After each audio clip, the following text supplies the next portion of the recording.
Hello दोस्तों, 90 plus study में आपका स्वागत है।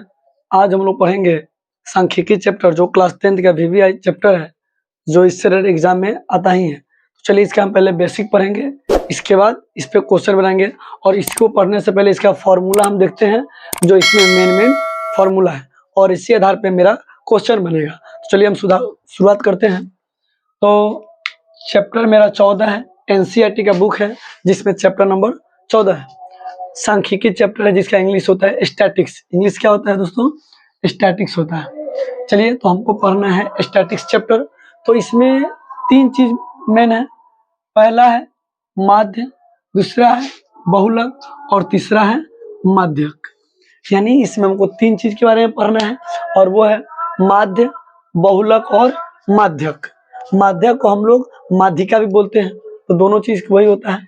तो माध्य का इंग्लिश होता है मीन, बहुलक का होता है मोड, और माध्यक का होता है मीडियन। इसको हम क्या बोलते हैं? मीडियन। तो इसी से रिलेटेड हमको फॉर्मूला देखेंगे अभी, और इसी के आधार पे हम लोग आगे क्वेश्चन बनाएंगे, ताकि मेरा एक भी क्वेश्चन ना छूटे और एग्जाम में अच्छा नंबर उठा पाए। चलिए हम शुरू करते हैं। तो पहले हम फॉर्मूला देखेंगे माध्य का। किसका फॉर्मूला देखेंगे? माध्य यानी मीन का। तो इसके लिए माध्य, तो माध्य को हम 3 तरीके से निकालते हैं। माध्य को निकालने का कितना विधि है? 3। तो पहला कौन सा विधि है? प्रत्यक्ष विधि। पहला कौन सा विधि? प्रत्यक्ष विधि। दूसरा है कल्पित माध्य विधि, और तीसरा है पग विचलन विधि। यानी यह माध्य को हम 3 तरीके से निकाल सकते हैं, जो किसका फॉर्मूला है? माध्य का फॉर्मूला है। तो पहला है प्रत्यक्ष, दूसरा है कल्पित माध्य विधि, तीसरा है पग विचलन विधि। और इसी तरह बहुलक का फॉर्मूला देखेंगे तो बहुलक का होता है। उसी तरह माध्य का फॉर्मूला देखेंगे, माध्य का फॉर्मूला। इसी तरह तीनों का फॉर्मूला देख करके और इसको समझ करके और आगे क्वेश्चन सॉल्व करेंगे, ताकि हमको परेशानी न हो। तो पहला हमको फॉर्मूला है प्रत्यक्ष विधि। पहला फॉर्मूला क्या है दोस्तों? प्रत्यक्ष विधि है। तो प्रत्यक्ष विधि में क्या होता है? माध्य, इसको x के ऊपर अगर रेखनी दे देते हैं तो इसको हम माध्य इस तरह से भी लिख सकते हैं। तो यही लिखे हैं। माध्य बराबर क्या होता है? सिग्मा एफ आई एक्स आई बट्टा सिग्मा एफ आई। प्रत्यक्ष विधि का फॉर्मूला क्या होता है दोस्तों? तो सिग्मा एफ आई एक्स आई बट्टा सिग्मा एफ आई। कौन सा विधि है? तो प्रत्यक्ष विधि है। इसी तरह मेरा दूसरा है कल्पित माध्य विधि। दूसरा क्या है दोस्तों? कल्पित माध्य विधि। तो इसका फॉर्मूला होता है a plus sigma f i d i बट्टा सिग्मा एफ आई। यानी ये मेरा क्या है? दूसरा विधि है। कल्पित माध्य विधि का फॉर्मूला क्या होता है दोस्तों? सिग्मा, कल्पित माध्य विधि का होता है a plus sigma f i d i बट्टा सिग्मा एफ आई। किसका फॉर्मूला है? कल्पित माध्य विधि का। और तीसरा है पग विचलन विधि। पग विचलन विधि के द्वारा भी हम लोग क्या निकालते हैं? माध्य निकालते हैं। तो इसका फॉर्मूला है a plus sigma f i u i बट्टा सिग्मा एफ आई गुना एच। यानी इसमें एच एक बढ़ गया हुआ है। चलिए, तो फिर से हम एक बार देख लेते हैं। तो माध्य निकालने का कितना विधि? 3 विधि। पहला है प्रत्यक्ष विधि, दूसरा है कल्पित माध्य विधि, और तीसरा है पग विचलन विधि। तो प्रत्यक्ष विधि का फॉर्मूला होता है सिग्मा एफ आई एक्स आई बट्टा सिग्मा एफ आई, और कल्पित माध्य विधि का फॉर्मूला होता है a plus sigma f i d i बट्टा सिग्मा एफ आई, और पग विचलन विधि का फॉर्मूला होता है a plus sigma f i u i बट्टा सिग्मा एफ आई गुने एच। तो इसी आधार पे हम लोग क्वेश्चन सॉल्व करेंगे, तो मेरा एक भी क्वेश्चन नहीं छूटेगा और एग्जाम में अच्छे से नंबर उठा सकेंगे हम लोग। तो यह हो गया माध्य निकालने का फॉर्मूला, जो तीनों विधि से है। चलिए, अब हम लोग पढ़ते हैं बहुलक का फॉर्मूला। किसका पढ़ेंगे? बहुलक यानी मोड का फॉर्मूला पढ़ेंगे। तो बहुलक का फॉर्मूला होता है L plus F one minus F zero बट्टा 2f1 minus F zero minus f2 गुना एच। फिर से इसको हम बोलते हैं, बहुलक का फॉर्मूला होता है L plus f1 minus F zero बट्टा 2f1 minus F zero minus f2 गुना h। अभी जो मान दिया है, इसका मान कौन सा होगा, कौन सा नहीं होगा, तो हमको पहले इसके बारे में समझना होगा। जहाँ देख लीजिए लिखा गया है एल। एल मतलब क्या हो गया? बहुलक वर्ग की निचली सीमा। एल मतलब क्या हो गया? बहुलक वर्ग की निचली सीमा। अभी आप लोगों को थोड़ा समझ में, अगर ये पहले याद रखिएगा, जब इस पे क्वेश्चन बनाएंगे तो एक एक करके सब चीज समझ जाएंगे, तो आपको परेशानी नहीं होगी। इसी तरह लगातार बने रहिए और आगे भी देखिएगा और इसी तरह आगे आप वीडियो मिलते रहेगा। तो चाहते हैं इसी तरह वीडियो मिलने के लिए तो हमारे चैनल को सब्सक्राइब कीजिए, लाइक कीजिए और कमेंट कीजिए, ताकि आने वाले वीडियो में हम और अच्छा से बना पाए।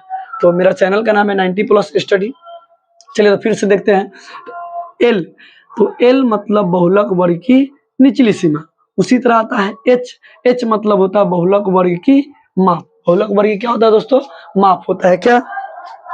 अगला है F1, F1 मतलब होता है बहुलक वर्ग की बारंबारता। F1 मतलब बहुलक वर्ग की बारंबारता। F0, F0 कहने का मतलब है बहुलक वर्ग से ठीक पहले वाले वर्ग की बारंबारता। और इसके बाद है F2, F2 को लिखते हैं बहुलक वर्ग से बाद, बहुलक वर्ग के बाद, यहाँ से नहीं क्या होगा, बहुलक वर्ग के बाद वाले वर्ग की बारंबारता, यानी बहुलक वर्ग के बाद वाले वर्ग की बारंबारता।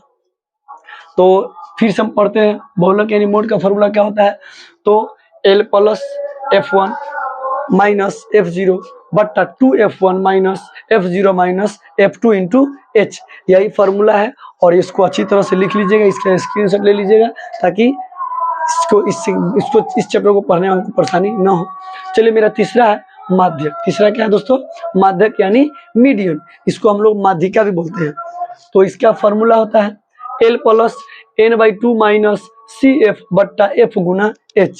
माध्यक का फॉर्मूला क्या होता है दोस्तों?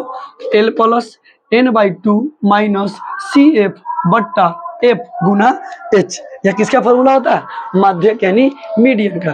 तो अब देखेंगे L/N/2 CF F H ये क्या है, तो इसी के बारे में हम लोग देखते हैं।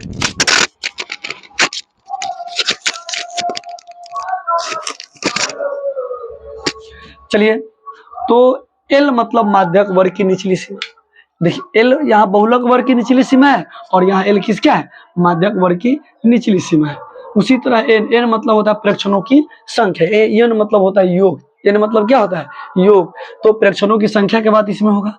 CF मतलब माध्यक वर्ग से ठीक पहले वाले वर्ग की संचयी बारंबारता। CF का हिंदी होता है संचयी बारंबारता। CF का मतलब क्या होता है? संचयी बारंबारता। तो CF मतलब माध्यक वर्ग से ठीक पहले वाले वर्ग की बारंबारता। अब अगला है F, F मतलब होता है माध्यक वर्ग की बारंबारता। F मतलब क्या होता है दोस्तों? तो माध्यक वर्ग की बारंबारता, और यहाँ था बहुलक वर्ग की बारंबारता। बहुलक में बहुलक का और माध्यक में माध्यक का। अब है H, तो माध्यक वर्ग की माप, यहाँ भी देखिए H, तो बहुलक वर्ग की माप। H मतलब होता है दोनों बहुलक होगा तो बहुलक और माध्यक होगा तो माध्यक, दोनों का माप होगा।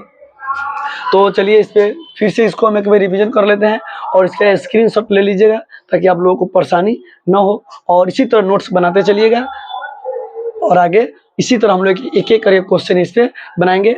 NCERT का बुक से हम लोग सॉल्व करेंगे, एक एक क्वेश्चन को सॉल्व करेंगे और इसी तरह प्रत्येक चैप्टर को सॉल्व करेंगे। अभी तो शुरुआत की है, जो 2024 के एग्जाम में 100% जो क्वेश्चन आएगा उसको हम लोग सॉल्व करेंगे, और ताकि मेरा 100 में 100 नंबर आ पाए। तो इसी तरह बने रहिएगा। तो इसको हम फिर से एक बार देख लेते हैं। हम लोग पढ़े हैं चैप्टर सांख्यिकी पढ़े हैं, यानी इसको इंग्लिश में बोलते हैं स्टैटिक्स बोलते हैं। तो पहला है माध्य, दूसरा है बहुलक, तीसरा और माध्यक। तो माध्य को हम कितने विधि से सॉल्व करते हैं? 3 विधि से। पहला है प्रत्यक्ष विधि, जिसका फॉर्मूला होता है सिग्मा FI XI बटा सिग्मा FI, और दूसरा है कल्पित माध्य विधि, तीसरा है पग विचलन विधि। ये फॉर्मूला आपको स्क्रीनशॉट ले लीजिएगा। बहुलक का फॉर्मूला होता है L plus F1 minus F0 बटा 2F1 minus F0 minus F2 गुना H, और माध्यक का फॉर्मूला होता है L plus N/2 minus CF बटा F गुना H। तो इस फॉर्मूला को लिख लीजिए, नोट्स बना लीजिएगा, और इसके बाद हम लोग 14.1 चैप्टर शुरू करेंगे। और इसको शुरू करने से पहले इस पर हम 1-2 एग्जाम्पल बनाएंगे, और एग्जाम्पल बनाने के बाद हम शुरू करेंगे, ताकि हम लोग बेसिक से पढ़ेंगे, इसमें कोई परेशानी ना हो। चलिए आज के लिए इतना ही। अब इसके बाद जब भी वीडियो आएगा तो उसमें 14.1 का क्वेश्चन होगा और इसी पे एग्जाम्पल होगा, फिर उसके बाद धीरे धीरे बढ़ते चलेंगे। तो अगर चाहते हैं इसी तरह math, physics, chemistry, bio, Hindi, Sanskrit यानी 10th का ऑल सब्जेक्ट इसी चैनल पे आप लोगों को प्रोवाइड किया जाएगा। और बने रहिए, चैनल को सब्सक्राइब कीजिए, शेयर कीजिए, ताकि ये आपके जो दोस्त लोग हैं वो भी अच्छा से पढ़ सके और अच्छा से नंबर उठा सके। इसलिए आज के लिए इतना ही।